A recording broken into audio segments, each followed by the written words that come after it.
Well, hello. We are Hey, live. everybody. Hello, We're everybody. alive. Welcome to the This Is Not Therapy Hour. I am Brandon Tessers. I am a licensed therapist, but this is not therapy for many reasons. And with me today, as always, is Cecil. Yep. Um, we're happy to be here with you today. Oh man, my hair is like all kinds of crazy. Note to self: figure out hair before going live. Um, we this every week we do this. This is not therapy hour. It's an opportunity for the people who are here in the chat to talk about whatever we want to talk about, to ask questions, to have a conversation. Those of you who have been here before see and know that our conversations kind of just go in whatever direction people take them. That said, every week we choose a topic, except we forgot to do it this week. But usually every week we choose a topic to make it easier to solicit questions and start things off. But it's okay. We actually have other things to talk about to start this off this week anyway. Um, but whatever we talk about may or may not be related to that topic that we start with. We can move all over the place. So those of you who are here, just feel free to talk about whatever you want to talk about. Did I cover the basics? Yes, you did. Okay. So here is the thing I was referring to, which is some of you may know, some of you who watch this or attend these streams may know that we also do a podcast called Effective Artistry, Executive Functioning in the Neurodivergent Mind. We are partnered with Fusion Academy Oak Brook, which is a cool kind of alternative school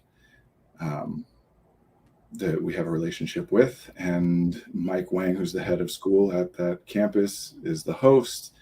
And we do these, what we did in the first season was we did these webinars. It was aimed primarily at educators and parents of neurodivergent people, although, it's kind of a bit of a bait and switch, I suppose. Halfway through, we started talking about how it's about the people there, not children that they're theoretically wanting to help. Um, so we did that back in the spring and released it, and we're getting ready now for our second season of that podcast, which is going to be a little bit different. And one of the big differences is that instead of recording it as a Zoom webinar, which is what we were doing before, we wanted to make it easier for people to be able to attend, as well as make the recording schedule easier for myself and for Mike, who both have young children. So starting next week and for the 11 following weeks, during this Wednesday at 1 p.m. Central to 2 p.m. Central Time, instead of the This Is Not Therapy Hour that we have been doing every week since February, instead we will be recording the podcasts here. So it'll still be a live stream. The difference will be that Mike will be with us, and every week, not next week, but starting in week 2 and for the rest of it, we'll have a guest as well joining us. And the first portion of the hour will be that guest kind of teaching us all, teaching me, and teaching us all about whatever topic it is that they wanted to come teach us about. And that as I'm learning and asking questions, I'll also help kind of translate it into language that we've all used and built together. No, it will not turn into a parents-oriented talk. That's a good question. Uh, no, we're focused on helping neurodivergent people directly. I will say that many, many, many people with neurodivergent children are neurodivergent themselves. Some of those people know it and some don't, and some come to realize it because of their neurodivergent children. Um, but no, if for anybody who's listened to the podcast, I think it was pretty early on, like episode 3 or 4, that I started talking about there's no point in talking about people who aren't here. So we're talking to the people who are here about themselves and how that translates, what your motivation is for coming in or who you're really focused on helping. That's up to you. But there's not a lot of utility in, well, I shouldn't say that. There's limited utility in learning something by rote. Like if I suggest any of the things that we've talked about, if I say, for example, we'll say odds and stakes is an exercise that I teach people a lot, right? If I teach you how to do odds and stakes, and then your goal is to go take that and use it with a child or somebody else, if it works, cool. And if it doesn't, well, you're stuck because you don't know what that means or what it was intended to do. You just learned the exercise, and if it doesn't work, you either give up and think that there's nothing of value here, or you got to come back and ask oh, what do I change or whatever. So the better way, the way that we focus on, even though it's more complicated and resource intensive, is for everybody to learn how to do these things and how to think these things in relation to themselves so that they understand it. And then, yeah, if you want to use it to help other people, that's great. Certainly, that's what we're doing, right? Like we figure a lot of this stuff out by exploring ourselves and then use it to help other people. But it's still focused on helping the people that are here. Yeah. So some of the topics, just to kind of, I'm going to pull it up actually. So next week will be kind of our, welcome to season 2. It'll just be Mike and I kind of setting the format and whatever. The week after that, we have a man named Derek Dawson joining us to talk about anti-racism. He's a trainer with C-Roar and a friend of Mike's who, that is his passion, his focus, his career is on teaching anti-racism. So I'm very excited about that. The week after that, we are going to have a woman named Annie Calhoun, who is the department chair for theater and musical theater at the Chicago High School for the Arts, talking about the relationship between neurodiversity or neurodivergence and arts. In particular, the performing arts, I think, but we'll kind of see where all it goes. We're going to be talking to people about marketing or advertising and, communication in large scale like that. And how, of course, all these things are about how, through the lens of executive functioning and neurodivergence. So not just like broad topics, but how they specifically interact with executive functioning and neurodivergence. We'll be talking about Dungeons and Dragons. We'll be talking in one of our episodes. We'll be talking about video games. In a different episode, we'll be talking about imposter syndrome, different things. So, but yeah, we're very excited about this. Part of what we're excited about is for you guys, Bast Insider and Kid Squatch, and Aatrox and Pond Circles. A lot of you that come here a lot. We're excited about doing it at this time so that you can be here for those that we like having you. We like your comments and questions. Yeah. We want you to be involved in it. And there will probably be more people joining because we're having guests on and talking about bigger topics and things like that. Whether those people stick around after we're done with the 12 weeks of recording or not, I don't know. But don't really care. As long as it helps people, that's all we care about. Yep. So yeah, the format is they'll start by teaching me and teaching us, and I'll translate with some language that we all have. And then after that, we'll go back into what the This Is Not Therapy Hour is. So the first 15 to 20 minutes will be that. And then after that, it's just we answer questions from chat, talk to chat, the guest and I together, and Mike facilitates. Yeah. D&D. Yeah, we're talking to a couple different people as a potential guest for that topic. Yeah. Which, I mean, for that matter, by the way, any particular topics that you guys are interested in, let us know. Or any particular guests that you think would be good guests to have, let us know, and we can explore that stuff. Yeah. I think that's mostly the important stuff about the announcement. It just kind of snuck up on me that it's next week we're starting. Yeah. When we first were starting talking about this, it was like 2 months ago. I was like, oh, that's so far away. And then it was just today. I was like, oh no, it's next week. And we should have been talking about it ahead of time. But it'll be fun. But we've had some interesting weeks. So that's why it's like, oh, we'll do it next time. But when it's weekly, it's like hard to plan for that. It's like, oh, it's a whole week each time we miss it. So yeah. So anyway, so there's the announcement. I don't know why we ended up not choosing a topic this week. I think like you just said, Cecil, it's been an unusual August. Often is this a lot of things move in cycles, right? And August is definitely, I think, generally a month of transition for people.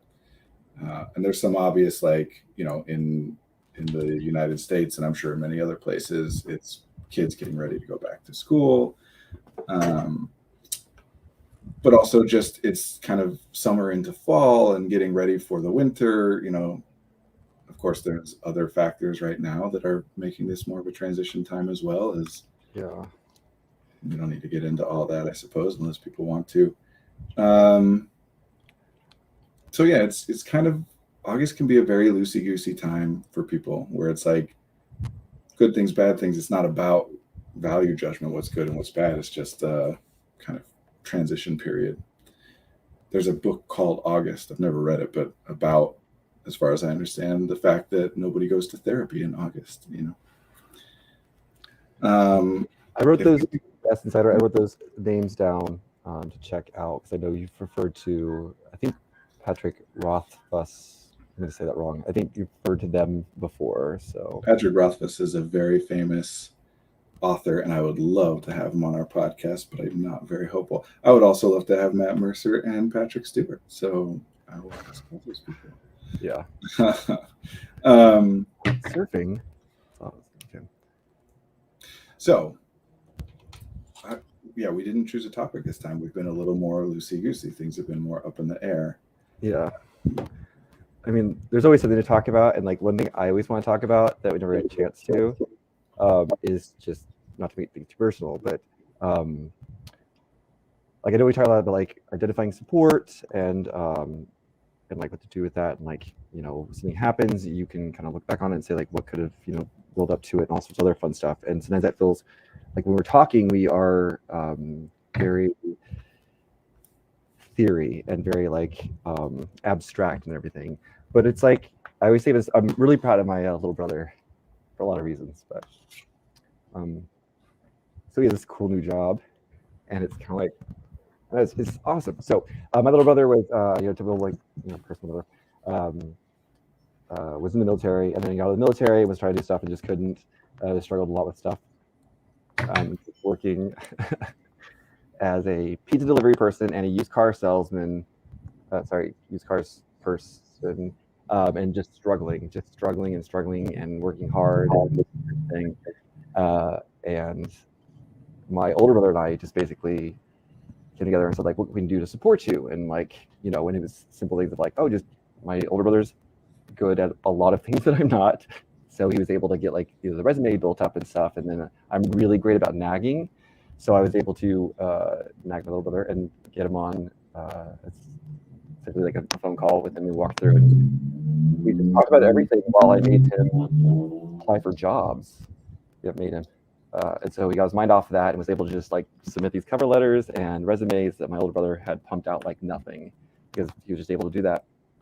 And I just talked to him, and then like now he has this, I'm like rambling, he has this really cool job where he's doing what he's like dreamed of, and it's amazing that like a little support can go a long ways. So, yeah. It wasn't like we did much, like it was easy for my older brother and it was really easy for me, and like but it was like a huge struggle for my little brother, and we were able to do that. And so that's awesome. Pointless story, but It's not pointless. It's awesome. What have we talked about unconditional positive regard on here? A little bit. I don't like that one. Okay. Let me put it this way. I like what you did, and I like that it was helpful. And when we're talking about being helpful,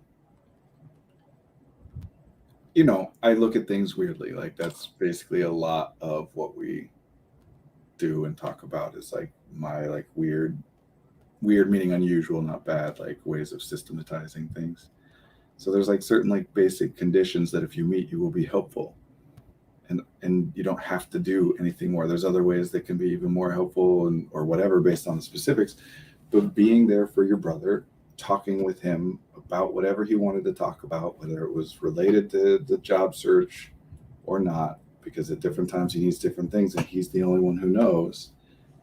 That just being there with him, talking with him, knowing, making it clear to him so that he knows that you will be there again forever, that your being there and your relationship with him is not dependent on what he does or doesn't do. That you don't have to do anything more than that. Obviously you can, and there's different things that are helpful in different ways, but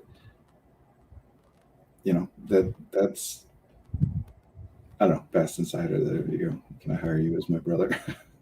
It's nice to have a brother like that. To be able to communicate, to feel safe talking about the things. It's very strange to me to see families, not in my work because I'm like expecting it, but in my personal life, when I see families where people just don't communicate. It's like, yeah, I hate this thing, or I'm mad at them about this, and they're mad at me about this, and we both know it, but we're not going to talk about it. I mean, I understand why it happens. I'm not judging or criticizing, but I don't know, it's difficult. And it's so nice when you get to have a brother like you, Cecil, and like your younger brother and your older brother that are just there and happy to talk. Well, I mean, the love was like facilitated by this work, in the like very early days of this. So it's not like it just happened overnight. Like it was a lot of work, it was like, but it was that point, we were talking like, like I guess like 2 years ago or something. And like hard work is like important and there's a place for it, but like hard work is not like the thing. I mean, it's like, a hammer doesn't solve all the problems. And so like my little brother was working hard and grinding and doing all that stuff. And then it was like, oh, this is easy for me to do. And this was easy for my older brother to do. And so why not just do something easy to alleviate that, like, it's like if everyone does something that's like easy enough for them, then it can make a big difference. Yeah. And it's like, also it's hard to like recognize, like, I mean, what I struggled with was like, oh, that's all I'm doing. Like, I didn't think to go, let me offer this because it was so easy. So I was like, oh, that's not something that someone would need, but it really was because it was so easy for me and so difficult for him. So yeah. Yeah, there's a concept that we talk about, and this might be a helpful thing to discuss, called equal exchange of energy. It's a concept I got from my mentor, Andy Mahoney. I don't know where he got it from or if he made it up. But the idea is that relationships, in order to be sustainable, have to involve an equal exchange of energy. Both people are giving as much to the relationship, as the other person. That does not mean that any individual category of things must be split equally. It doesn't mean that we both need to equally do the same share of cleaning and cooking and the same share of, yard work, or I'm just focusing on like home tasks right now, because that's usually where this stuff comes up, is in marriages, romantic relationships, parent-child, sibling relationships, people that you live with. Anybody who's ever moved in with a friend knows what I'm talking about. The difference between once you start living with people and it's like, well, I'm doing this and you're doing that, and this is fair and that's not fair and whatever. But when something is easy for you and hard for the other person, it's very helpful for you both if you just do that thing. And then vice versa, when something is easy for them and hard for you, they do that thing. That it doesn't have to be, you're talking about hard work, Cecil, which is one of those like myths. It's overemphasized. Work hard. Intelligence is another one. Intelligence usually meaning basically like self-reliance, independence, and speed kind of thing. Yeah. Which there's reasons that these things are widespread concepts. It's not that they're terrible things all across the board, but they get overused, like you were saying, as though it's the answer to everything. And so there's a lot of like, oh, you got to be independent, you got to be self-reliant. Even though I love cooking and you hate it, you still need to learn to cook because I might not always be around. It's like, yeah, okay, that's true. But also, I guess I'll just learn to cook at that point. Why would I do it now while you like doing it and I don't? So my wife and I have some very weird trades, and we do it just because we kind of think it's funny, but it also does work. So, for example, I don't eat the heels of the bread. She eats the heels of the bread because I hate them and she doesn't care. And I pump the gas and she doesn't pump the gas because I don't care and she finds it kind of gross. And I know that sounds like so unusual, but as long as there's, whatever form it takes, as long as there's equal exchange of energy, then that's all that matters in making a relationship sustainable. I mean, yeah. Also communication for sure. Yeah.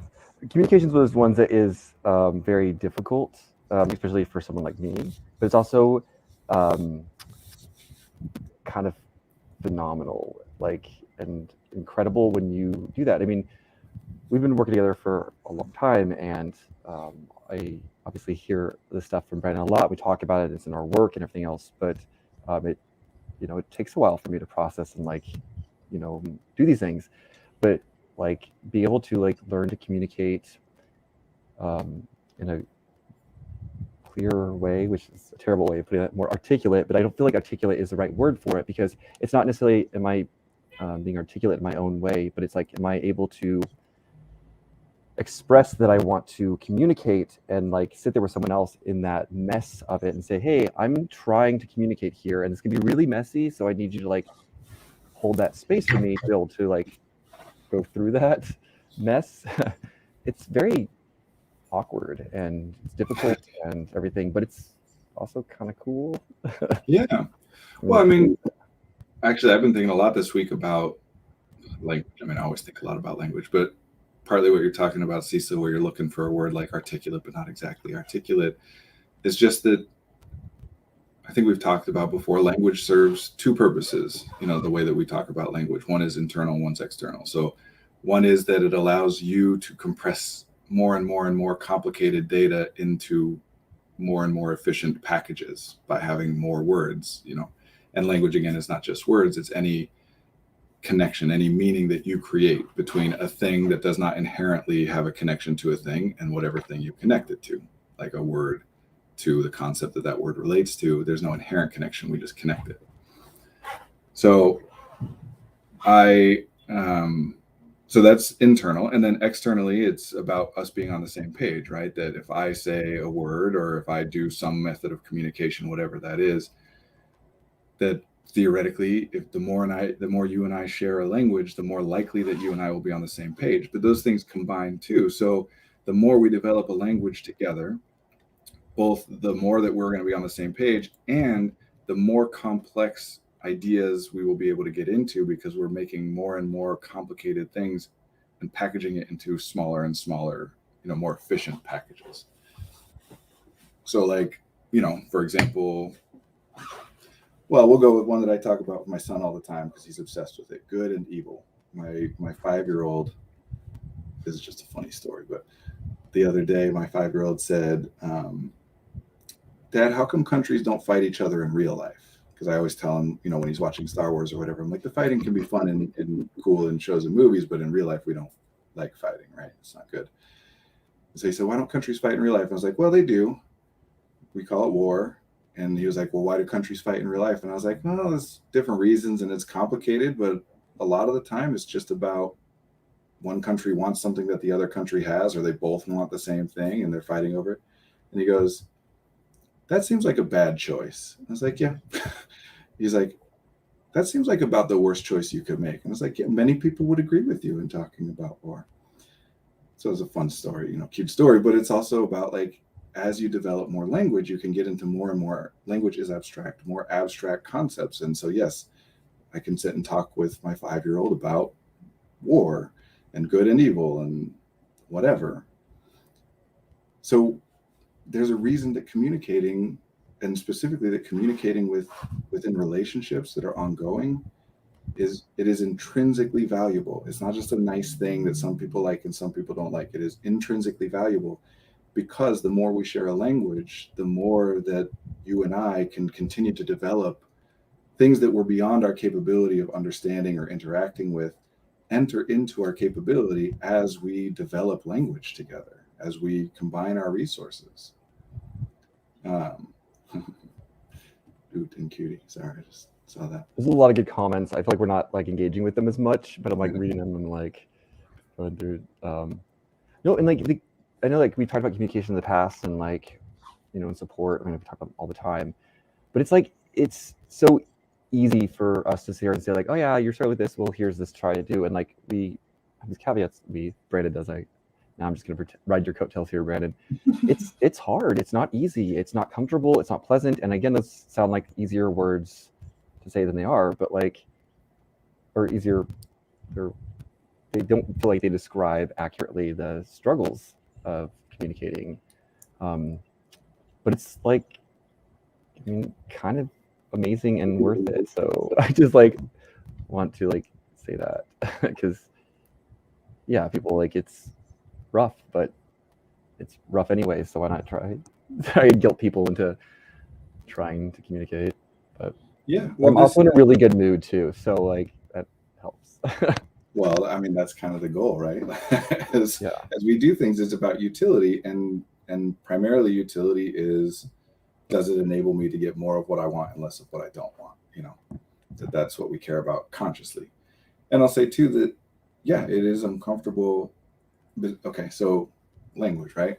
To me, comfort and discomfort is about resource expenditure, meaning that something that is comfortable requires no resources from me. The chair is comfortable, therefore I don't need to notice it. I don't need to move. I don't, discomfort is about requiring resources. The chair is uncomfortable. Okay, it's drawing my attention. That's some of my resources, my awareness. I may have to actually think about where to go and move or just shift. And that, well, resources are finite.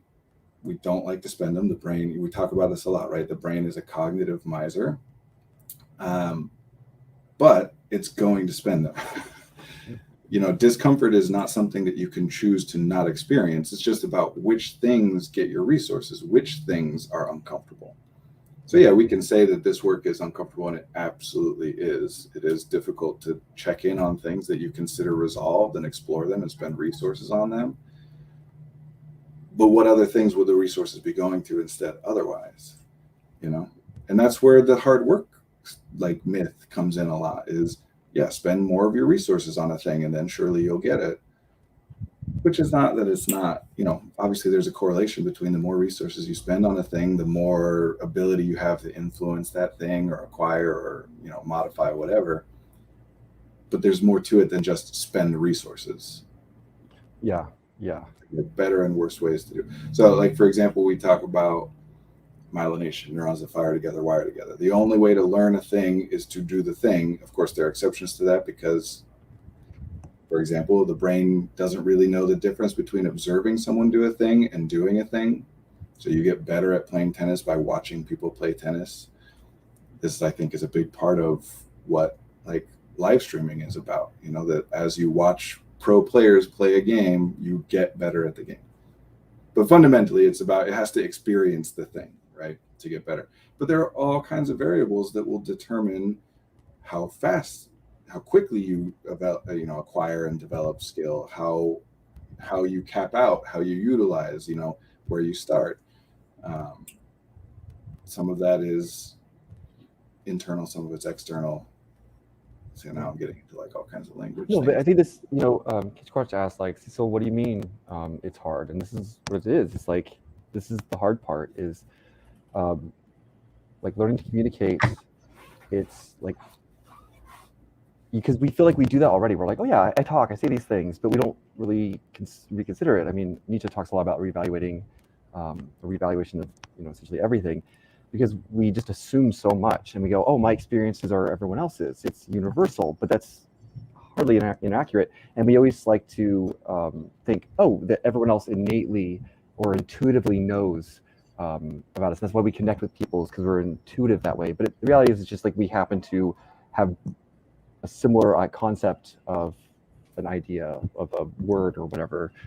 And it's hard to come to the realization that you're a unique in your own experience and understanding and what you've taken from it. Go to a movie and then watch a movie with a friend and then talk about it. You have similarities, but you're both experiencing a different movie when you're watching it. And then being able to communicate about that doesn't just come naturally. It takes effort. And at first it's hard, just you could watch a tennis player play tennis, and you get stuff out of that. But then getting up there to play tennis, it's still not, you're not going to be fluent at it at first, and you're going to stumble and miss the balls and all that fun stuff. So the hard part isn't, I don't know if that answers it. That's a real rant. No, now I'm gonna tie it all to Patrick Rothfuss, who obviously Cecil hasn't read, but I'm assuming, right, because you didn't seem to recognize the name. But I have. I mean, I might have. I'm not good at recognizing authors' names, so it's the King Killer Chronicles. So the Name of the Wind is the first book, and the second one, Slow Regard of Silent Things, was the novella. Someone in the chat will say what's the second book. I can't remember off the top of my head. And the third book has been unreleased for, I don't know, 10 years, 11 years. And he is a great example of a lot of things that we talk about. So somebody mentioned Slow Regard of Silent Things, which I always pitch to people when I recommend it as, I might be getting the page numbers wrong, The Wise Man's Fear. That's right. That's the second book, The Wise Man's Fear. That it's an 80-some page novella with not a single line of dialogue. It entirely follows one character who is completely by themselves for the entire time. No other character enters in at any point. And that character is, we'll say, has a looser grasp, a looser connection to reality than other people might. And that character thinks about and talks about how the one person that they start to make friends with is the one that helps keep them grounded, keep them, attached to reality, that when things start to get real wonky, and it's been several years since I've read this, and so if somebody remembers the exact terminology, because the character does talk about it. I can't even remember her name.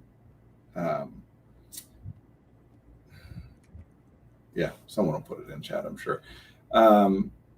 Because they have terminology for like when things start to get a little wobbly for them, and how, what things they can do. And obviously we can diagnose, although I don't like Ari, yeah, that's right.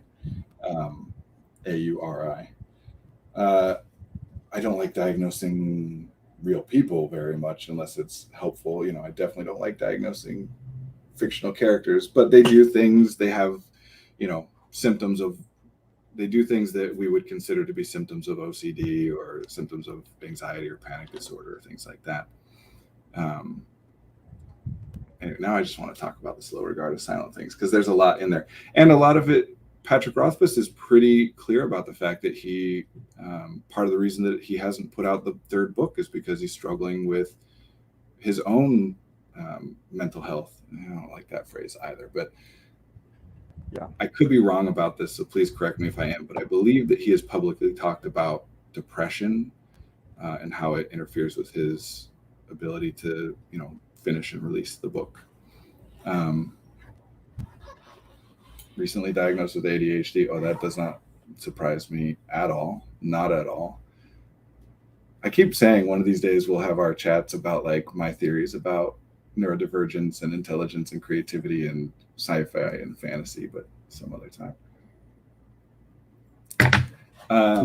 Say this. It's like, what's that? I just say this real fast too, is that while there's a lot of comments about D&D and all these fun things, it's not exclusively that. So Kid Squatch, even though you may not know much D&D, your comments are always very engaging and helpful. So D&D is Dungeons and Dragons, by the way, in case anybody doesn't know. And Patrick Rothfuss is a huge Dungeons and Dragons fan and spends a lot of his time, guest starring on famous Dungeons and Acquisitions Inc. with the Penny Arcade people and Critical Role and all kinds of different stuff. We're really just talking about it's just the Patrick Rothfuss hour this week. Yeah, right. Yeah, so something that just prompted in my head because of Aatrox's comment there, that the character Ari and the thing that we're talking about interacts with objects as though they are people. That's one of the things that she does, her brain does, how consciously she chooses to do it, I don't know, in order to kind of maintain stability. We call this perception checking or reality checking, that the brain does not have an internal mechanism that allows it to distinguish between what things originate in sensory data, physical stimuli from the environment, versus what things originate from internal data, long-term memory or imaginative data, that kind of thing. Yeah. We use logic to tell the difference, and we use what we call reality checking or perception checking, meaning talking to other people. And we all have had experiences like this, where imagine a time that you couldn't tell if you were hearing something or not. It's like, is something beeping? Yeah. Or did somebody just call me? Or did somebody just cry? Especially if you're a parent, when your children were young, and because I'm in that place right now, that when my boys are asleep, I listen to hear if they call for me. So any sound, my brain is looking for those markers. Any sound that matches enough of those markers, my brain will interpret as that was them, right? And so I have to stop and check in with my wife and say, did you hear something? Was there something there? Because my brain doesn't know if it made it up or if it came from the environment. And if she says, yes, I heard it, then okay, you heard it. I heard it. Let's go. If she says, no, I didn't hear it, then I'm like, okay, I was in my head. Either way, my brain will accept the conclusion that the other person is giving me because it can't figure it out on its own using logic. Does that make sense? Yeah. Another way of looking at it is if you're expecting something, you're people are like, oh, you're so anti, or you're hyper vigilant. about it. Like, you're waiting for a delivery for a package to be signed or whatever else, and you're like, all your attention's on that, and you're like, oh wait, with that door. No, that's just a normal sound I hear all the time, but because your attention's drawn towards it, your awareness, you're gonna pick up on all of it. It's a little tangent. Well, you're experiencing that today, right? Isn't that? Yeah. Haven't you been waiting for a package? Well, not a package, no. Some of your awareness is dedicated to observing that. So even in this, which is theoretically an unrelated task, that data is going to be applied because it's in your awareness right now. Mm-hmm. So, this is why language affects things. This is why the people around you guide, like we have a strong response to social data. And as with everything, there's variation from person to person. And many people who are neurodivergent have a much stronger reaction to social data than people who don't consider themselves neurodivergent. But of course, it's not a one-to-one, everybody all the time kind of a thing. But yeah, we can also talk about, one of my clients shared this concept with me, and the way they said it, it sounded like a thing, but I can't remember the exact word they used. The genius, madness, something that they said, which I had never heard of, like this specific concept. But either way, the idea is I see things that are not there. If I am the theoretical genius or mad person or whatever, I see things that are not there. A lot of my awareness is dedicated to things that are not observed from the present environment and therefore shared with you, but rather built with some of that data and some other things as I'm exploring creative, innovative, whatever. And that largely why we determine whether someone, we call them a genius or mad, has a lot to do with whether or not we like the conclusions they come to. That if you theoretically arrive at, for example, I think that the sun doesn't revolve around the earth and the earth revolves around the sun. If the wider culture says, no, that's not cool, then you're mad. If the wider culture says, oh, yes, that sounds right and that's helpful, then you're a genius. So, and that's not to say that we shouldn't call people mad. There are beliefs, there are delusions and hallucinations that get very far out of touch with the shared reality, right? And can be problematic. I'm not saying that seeing things that aren't there is such a wonderful, it's like when people are like, oh, ADHD is a superpower or whatever, right? It's not a good thing. It's also not a bad thing. It is situationally advantageous or disadvantageous. But either way, you're spending more of your time exploring things further and further as you develop your ability, your language and your ability to follow chains of logic. You can go further and further and further from kind of what exists. But that makes it all that much more important that you keep checking in with other people and be like, is this crazy? Or does this sound like something that makes sense? I need some feedback here. And of course, in practical terms, we talk about this with artists all the time. Art is communication, right? Like it's intended to have an impact on some theoretical audience member. Mm-hmm. So, drawing something that's for yourself, unless you're thinking of it in terms of it's for your future self, right? If you're drawing just for the process of drawing, we mostly call that like doodling, right? We don't call that creating art. If you're creating a piece because someone will see it, even if it's the future you will look back at this piece, then we call it art. It's communication. And if you create art and you put it in front of somebody else and they say, wow, this is amazing, you're like, oh, thank God it's amazing.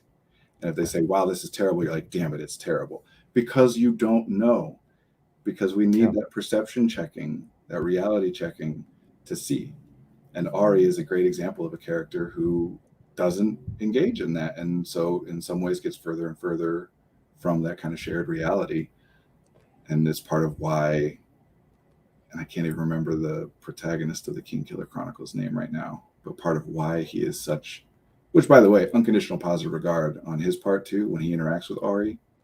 All right, I'm going to stop going into things that not everybody has read. Yeah. Spoiler alerts. Just like kind of related to this, I've read the documentary, but it was a documentary about flat Earth, people who believe in the flat Earth theory and like their journey. And it was not what I thought it would be because it wasn't mocking these people in a sense, but it very much touched on that idea that like at one point they asked these like, they're scientists that worked I forget what they would do, but and they said, what is your opinion of these flat Earth theorists? And they say they're scientists, but they just don't have any support. And it was something along the lines because like the people who are out there, like they had a theory, they think, oh, the Earth's flat, and they went out there, they're testing it and they're saying, okay, well, that didn't prove it. And granted, they were a little fixated on making sure they were right more than discovery, but these weren't people who were bad or evil trying to do something wrong. These are scientists who just didn't have strong support networks. And the more that people were like, oh, you're, this word is terrible, but crazy, the more marginalized and fringe they became, until the point where they didn't have that check-in, which is oftentimes a problem. But everyone they're checking in with is reaffirming for them that what they believe is accurate. Yeah, and they were good. No, I'm done. I was just rambling. We talk all the time about there's lots of different accurate ways to describe any given thing, but one accurate way to answer any question of why does this person do this thing or not do this thing or do it this way versus that way, one accurate way to answer that question all the time is because they believe that the people whose opinion matters to them would think it was the right way to do it. That is how humans learn. That's why we're social creatures. Wait, say that again? Because they believe that the people whose opinions matter to them, because they believe that the people whose opinions matter to them would say that that's the right way to do it. In other words, if somebody does something, I don't want to pick like big shocking examples. If let's talk about things we know, like bloodletting, for instance. Like that was an early treatment for hyperactivity. Or, okay, here's an example. People who like go off on customer service people on the phone, right? Is that logically likely going to accomplish what you want to accomplish? Probably not, right? And most people probably know that, but many of them do it anyway. Now, some of that is just because you're getting emotional and you're responding without thought, right? But sometimes people are fighting just kind of generally. Oftentimes we have to frame it as this is good for the people you like. Because the human brain does not I know this sounds, a lot of people say things to the contrary, but the human brain does not come pre-wired to do violence or harm against other human beings. Because again, we don't distinguish between ourselves and other people when we're observing things. There's a reason that when you watch cringe humor that you literally cringe and are like, oh God, oh, that's why we call it that. There's a reason that when you see somebody get hit, even in a movie, when you know it's fake, you go, oh, or oh, right? That we don't like seeing people get cut, whatever. That's the default. And it's not that we never do harm. We obviously do, but you have to be trained into that if you're doing it deliberately. Of course, we do harm all the time without realizing that we do harm. But if you're doing it deliberately to someone that you're observing, you have to be trained into that. And that training almost always involves an element of harming those people helps the people you care about, whatever version that takes. So when people do things that we don't understand, one accurate way to say it, I guess, if they're intentionally doing it, is they think that the people that they care about would say that's the right way to do it. If I go fight, then later on I can tell people, yeah, I went off on that person. They said this thing and I just completely went off on them. And then everyone's like, yeah, good for you, standing up.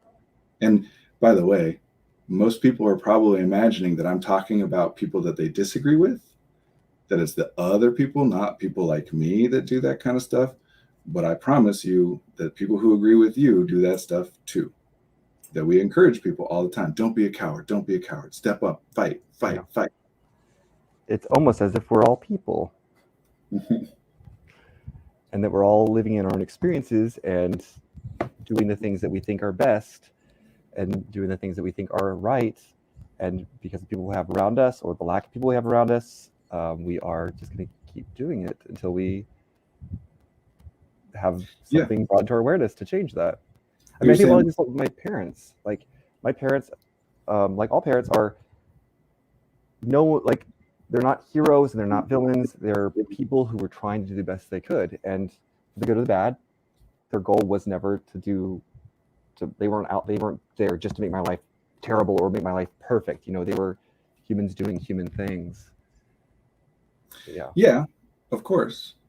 And I'll say that obviously there are exceptions to everything that I say, but generally humans like to help other humans, and humans who are parents to other humans in particular want to help those humans. And it's not like any like grand statement about the, you know, the soul of humanity. It's the more you interact with somebody, the more they impact you, even if it is just a mental model, which maybe we'll have time to talk about or not. We're being real.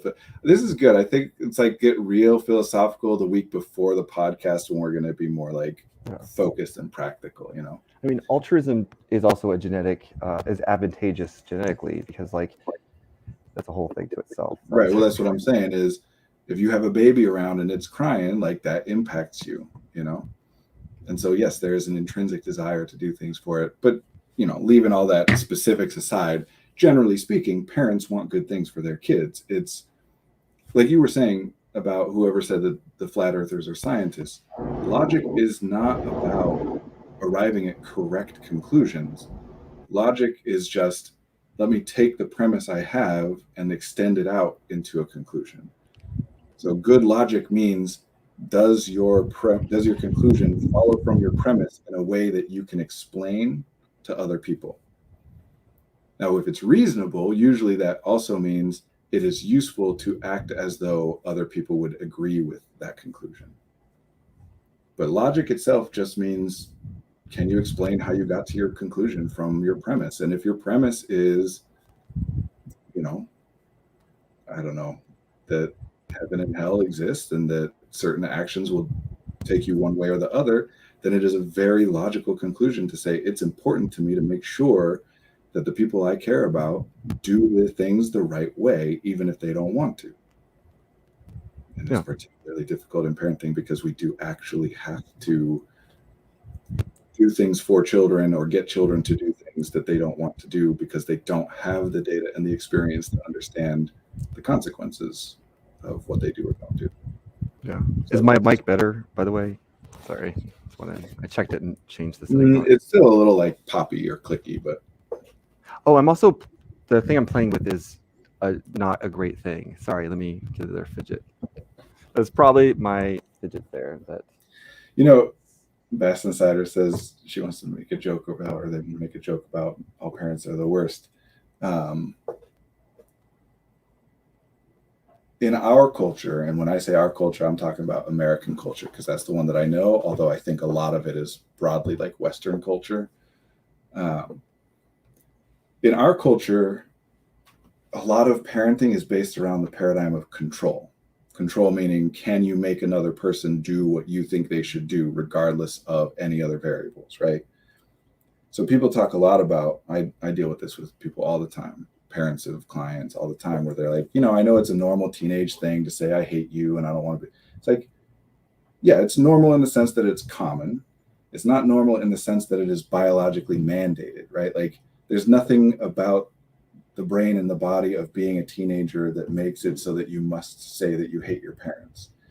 But what's typically happening is that most parenting in our culture is based around control. I make you do stuff. I don't listen. We don't communicate. I communicate enough to explain to you why I think you should do a thing, but I do that to the limit of how far I think it's necessary to explain it. If I explain it in a way that makes sense to me and you still don't get it, well, you just don't get it. You got to do it anyway, right? And when someone is controlling you, a natural response to that, especially if they're using that control to make you do things that you don't want to do, is to test the limits of that control and figure out at what point can you stop being controlled. And yes, that usually happens in the teenage years, you know. I'll say this. There's a reason that I do focus a lot on like education and kids and whatever, because being a child is the most like marginalized, oppressed, vulnerable, whatever you want to say, thing that there is. That doesn't mean that there aren't children who are much more privileged than many adults. There are, but it means take any set of circumstances and add also is a child onto it, and it's going to be a more vulnerable person. Does that make sense? Yeah. Like no matter how marginalized, oppressed, vulnerable a person is, if they're a child, they're going to be even more.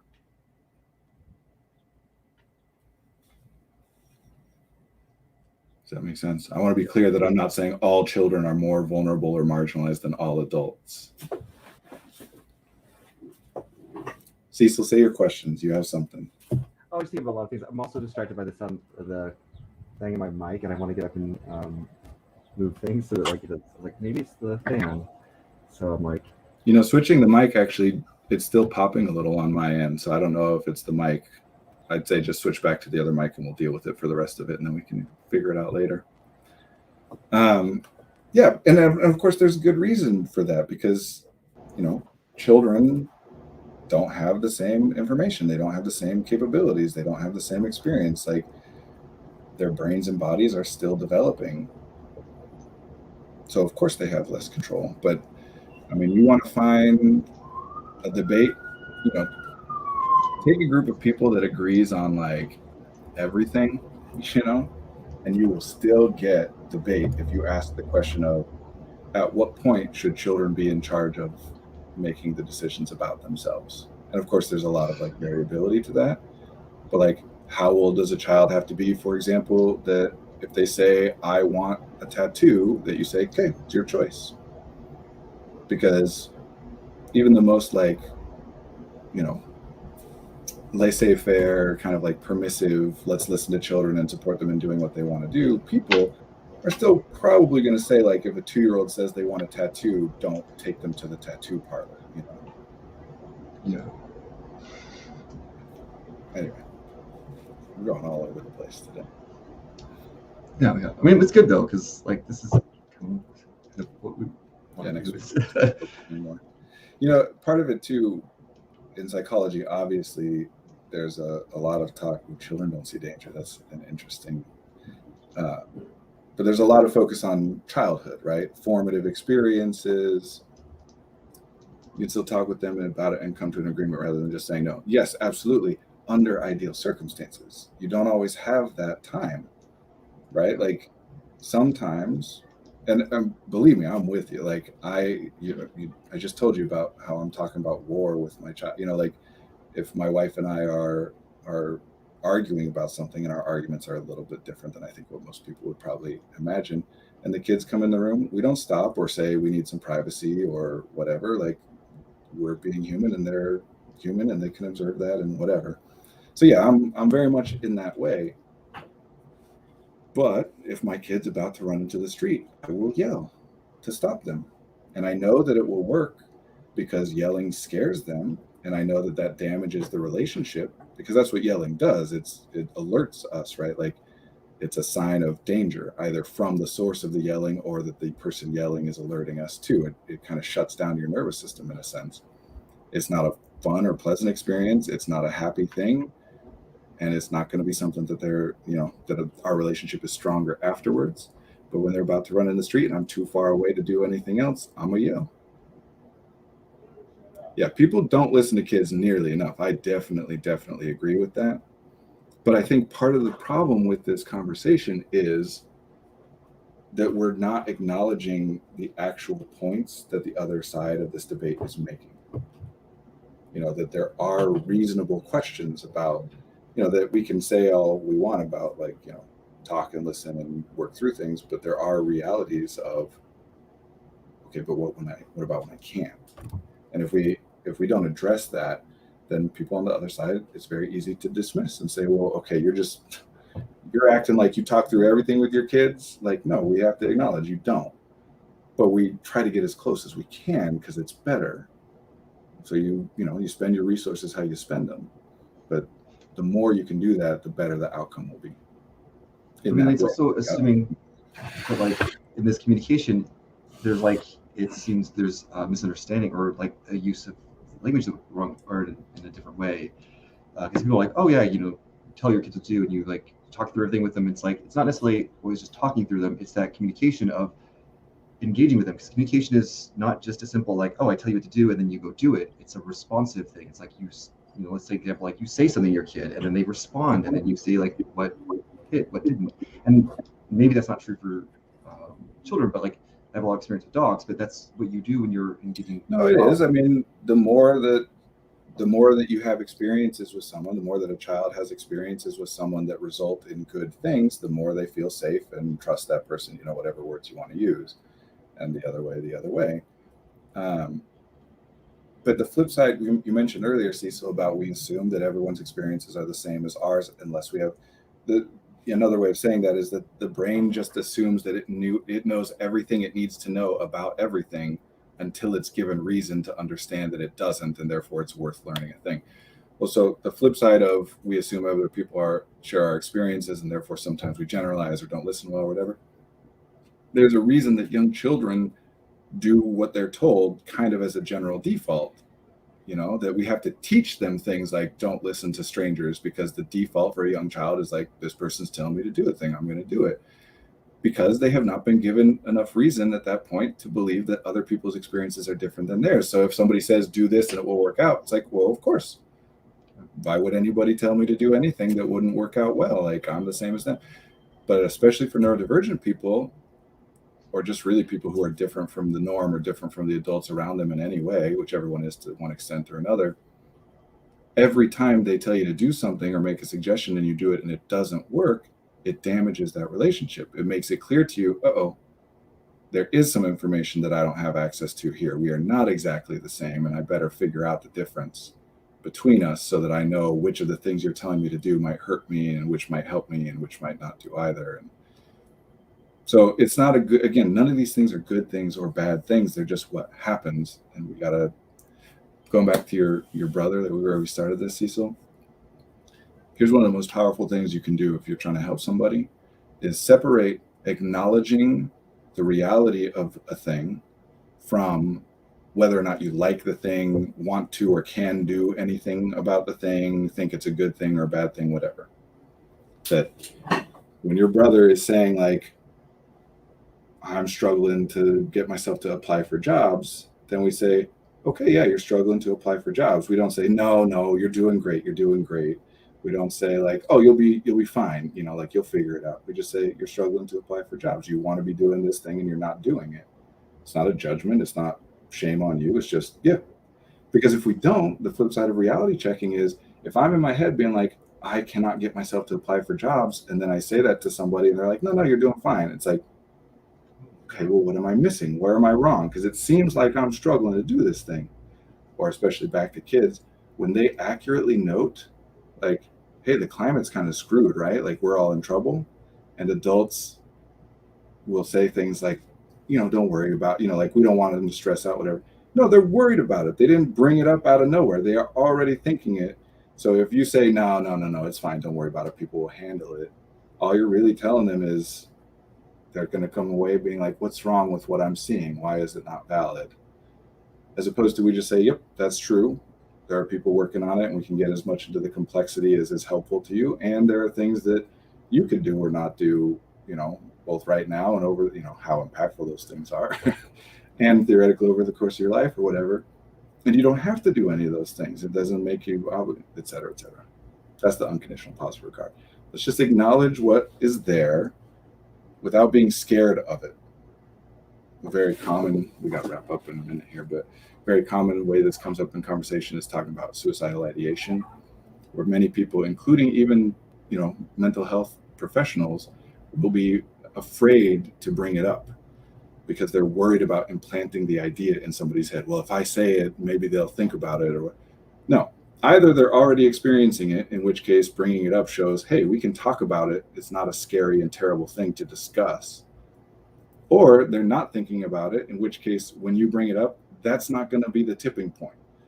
Nobody has ever been like, no thought of suicidal ideation. And then somebody asks about suicidal ideation and they're like, oh, now that you mention it, that sounds like it. Like, that's not how it works. Anyway, I got to go. Okay. On that lovely note, talk about things, even scary things, as long as we're safe. Yeah. Everyone just. I'll let you wrap up. I put a disclaimer on there, but I don't know what it would be. But okay, so I got to run. To go. Thank you, everybody. I will wrap up. Thank you, everybody, for joining us here on This Is Not Therapy Hour. Before we head into our 12-week change. Thank you guys so much for being so active in the comments and stuff. It's like really fun to read and interact with. And we hope you guys are here. I hope y'all are here next week. And yeah, if you have any questions, reach out to us. Find us on Instagram and Twitter at EF_artistry. And reach out and contact us if you have any questions, concerns. And yeah, see you guys next week.